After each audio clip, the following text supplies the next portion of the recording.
The black bear smelled it before he saw it. Snacks. Good snacks. Interesting snacks? Possibly life-changing snacks?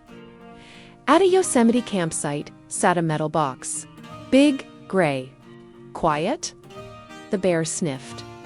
Circled. Sniffed again. Definitely snacks. He pushed it. Nothing. He pulled it. Nothing. He tried the classic bear technique, looking at it very seriously. Still nothing.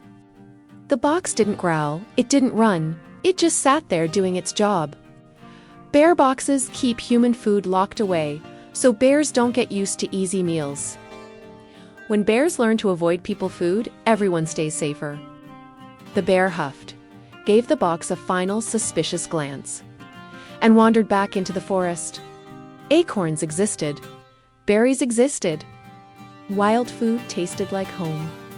And the box stayed closed.